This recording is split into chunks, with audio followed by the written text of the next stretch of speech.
पुराण क्या है?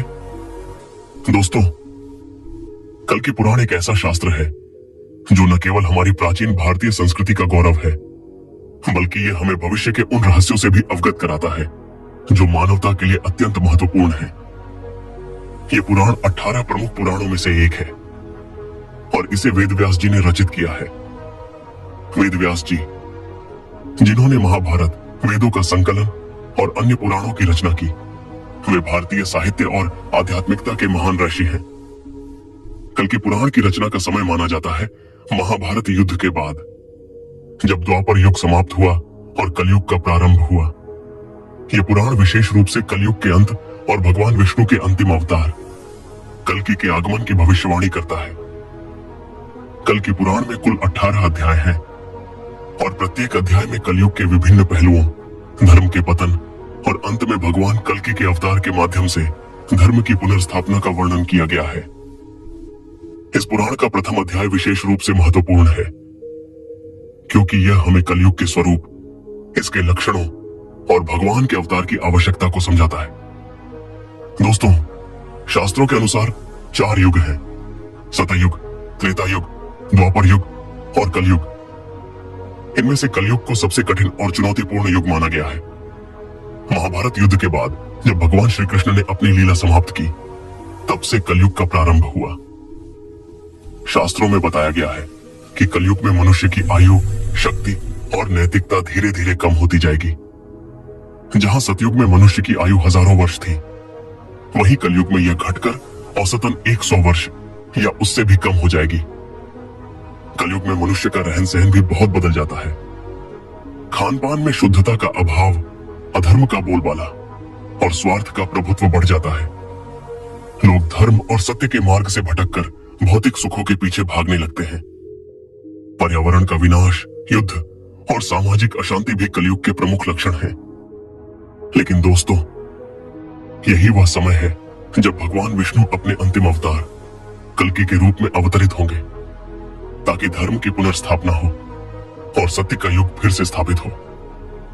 अब हम बात करते हैं कल की पुराण के प्रथम अध्याय की। इस अध्याय में सूत जी और शौनकादि ऋषियों के बीच एक पवित्र संवाद होता है। सूत जी, जो पुराणों के महान वक्ता हैं, ऋषियों को कलयुग के लक्षण और भगवान कल्कि के अवतार की भविष्यवाणी बताते हैं। इस अध्याय में यह वर्णन किया गया है कि जैसे जैसे कलयुग बढ़ेगा, धर्म का लोप होगा और अधर्म, छल और पाप का विस्तार होगा। लोग सत्य और नैतिकता को भूल जाएंगे और समाज में अराजकता फैल जाएगी। सूत जी ने जब कलयुग में मनुष्य की आयु और शक्ति के ह्रास की बात कही, तो उनकी वाणी में गहन चिंता थी। सतयुग में जब धर्म चारों चरणों पर अडिग खड़ा था, मनुष्य की आयु हजारों वर्षों तक फैली थी। उनकी शारीरिक शक्ति ऐसी थी कि वे विशाल पर्वतों को अपने बाहुबल से हिला सकते थे। उनकी बुद्धि निर्मल थी, जो सत्य और ज्ञान की खोज में समर्पित थी। परंतु सूत जी ने चेताया कि कलयुग में यह वैभव एक स्वप्न बनकर रह जाएगा। कलयुग में मनुष्य की आयु घटकर मात्र 100 वर्ष या उससे भी कम हो जाएगी। उनकी शारीरिक शक्ति क्षीण हो जाएगी, मानो शरीर एक कमजोर पर्णकुटी बन जाए जो रोगों और दुर्बलता के झोंकों से कांपने लगे। सूत जी ने कहा, मनुष्य का शरीर रोगों का आश्रय बन जाएगा। हृदय रोग, मधुमेह और मानसिक तनाव उनकी दिनचर्या का हिस्सा बन जाएंगे। उनकी मांसपेशियां कमजोर पड़ेंगी और उनकी हड्डियां शीघ्र ही चरमराने लगेंगी। न केवल शारीरिक बल्कि मानसिक शक्ति भी पतन की ओर अग्रसर होगी। जहां सतयुग में मनुष्य का मन ध्यान और तप में लीन रहता था, वहीं कलयुग में वह भौतिक सुखों की चकाचौंध में खो जाएगा। सूत जी ने चित्रित किया कि छोटी छोटी बातों पर क्रोध, चिंता और ईर्ष्या मनुष्य के मन को घेर लेंगी। उनकी बुद्धि सत्य की खोज के बजाय स्वार्थ और लालच के जाल में उलझ जाएगी। यह युग ऐसा होगा जहां मनुष्य की आत्मा कमजोर पड़ जाएगी और वह अपनी ही कमजोरियों का गुलाम बन जाएगा। 2. खान पान का पतन, आत्मा और शरीर का प्रदूषण। सूत जी ने जब खान पान के पतन की बात कही, तो उनकी वाणी में मानवता के लिए गहरी करुणा थी। सतयुग में मनुष्य सात्विक भोजन पर निर्भर था। ताजे फल, शुद्ध सब्जियां और पवित्र दूध उनकी थाली को सुशोभित करते थे। ये भोजन न केवल उनके शरीर को पोषित करता था, बल्कि उनकी आत्मा को भी शुद्ध रखता था। परंतु कलयुग में यह पवित्रता लुप्त हो जाएगी। सूत जी ने चेताया कि कलयुग में मनुष्य तामसिक और राजसिक भोजन की ओर आकर्षित होगा। मांसाहार का प्रचलन बढ़ेगा और मदिरा की नदियां बहेंगी। अस्वास्थ्यकर, कृत्रिम और प्रदूषित भोजन मनुष्य की थाली का हिस्सा बन जाएगा। उन्होंने कहा, मनुष्य ऐसे भोजन का सेवन करेंगे जो उनके शरीर को रोगग्रस्त और मन को अशांत करेगा। यह भोजन उनकी आत्मा को दूषित करेगा और उनकी चेतना को कुंठित कर देगा। इस पतन का परिणाम केवल शारीरिक नहीं, बल्कि आध्यात्मिक भी होगा। सूत जी ने चित्रण किया कि यह अशुद्ध भोजन मनुष्य के विचारों को भी अशुद्ध करेगा। क्रोध, लालच और हिंसा उनके स्वभाव का हिस्सा बन जाएंगे। उनकी आत्मा, जो कभी परमात्मा के प्रकाश से जुड़ी थी, अब भौतिकता के अंधेरे में डूब जाएगी। यह युग ऐसा होगा जहां मनुष्य अपने ही हाथों अपनी सेहत और आत्मा को नष्ट कर देगा। 3. नैतिकता का पतन, धर्म का लोप। सूत जी ने जब नैतिकता के पतन की बात कही तो उनकी वाणी में एक गहरी पीड़ा थी। उन्होंने कहा कि कलयुग में धर्म का आधार हिल जाएगा। सत्य, करुणा और नैतिकता, जो सतयुग में मानव जीवन के मूल तत्व थे, अब केवल ग्रंथों की पंक्तियों तक सिमट जाएंगे। स्वार्थ, लालच और छल का बोलबाला होगा। मनुष्य अपने कर्तव्यों को भूल जाएगा और केवल भौतिक सुखों के पीछे भागेगा।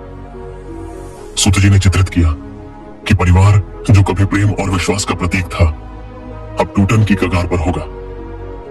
पति पत्नी के बीच अविश्वास की खाई बढ़ेगी। माता पिता और बच्चों के बीच का पवित्र बंधन कमजोर पड़ जाएगा।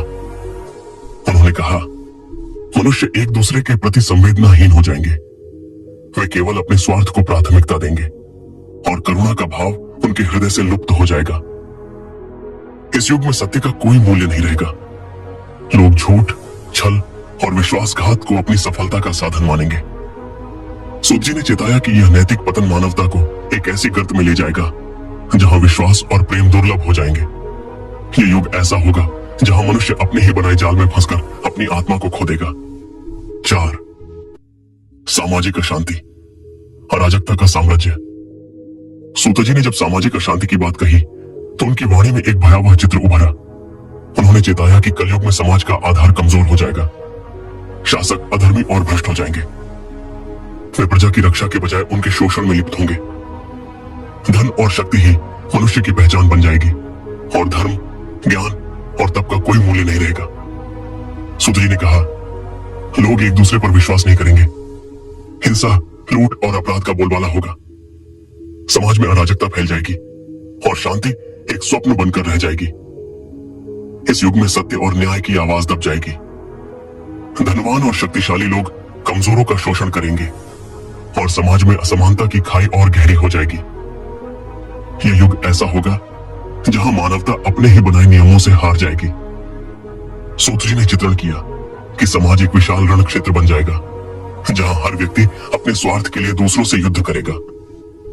यह अशांति न केवल बाहरी होगी, बल्कि मनुष्य के भीतर भी एक अशांत तूफान उठेगा जो उसे सुख और शांति से वंचित कर देगा।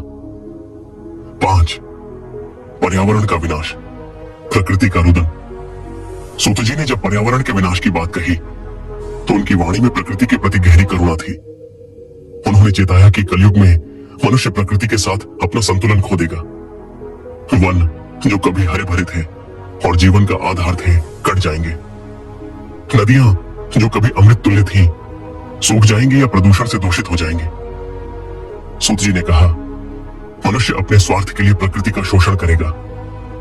वह पृथ्वी के गर्भ से संसाधनों को बेरहमी से निकालेगा और वायु, जल और मिट्टी को प्रदूषित करेगा।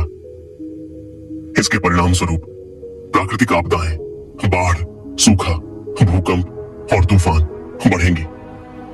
यह युग ऐसा होगा जहां प्रकृति मनुष्य के अत्याचारों का जवाब अपने क्रोध से देगी। सूत जी की यह चेतावनी आज के समय में और भी प्रासंगिक लगती है। जब हम वनों की कटाई, नदियों के प्रदूषण और जलवायु परिवर्तन के परिणामों को देखते हैं तो उनकी वाणी सत्य की तरह गूंजती है। यह युग ऐसा है जहां मनुष्य अपने ही हाथों अपनी धरती को नष्ट कर रहा है और प्रकृति का रुदन अब हर कोने में सुनाई देता है। कल की अवतार, आशा का सूर्योदय इन सभी अंधकारमय चित्रों के बीच सूत जी ने ऋषियों को आश्वासन दिया कि भगवान विष्णु मानवता को अकेला नहीं छोड़ेंगे। उन्होंने कहा, हे ऋषियों, जब अधर्म अपने चरम पर होगा और तब भगवान अपने 10वें अवतार कल्कि के रूप में अवतरित होंगे।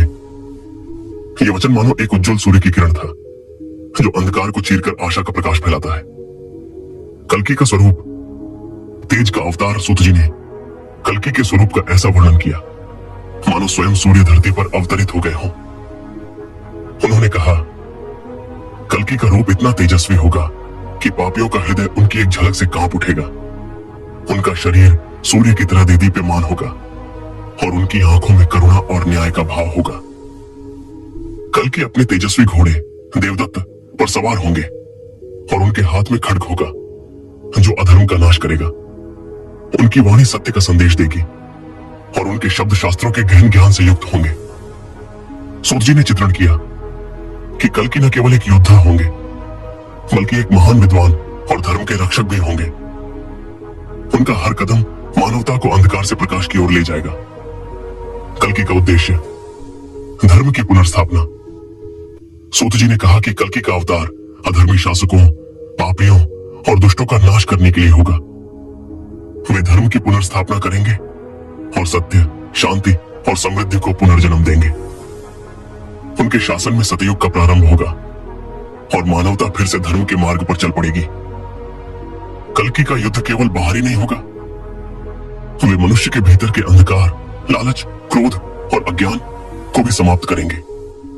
उनकी करुणा और न्याय का प्रकाश हर हृदय को प्रज्वलित करेगा और मानवता एक नए युग की ओर अग्रसर होगी।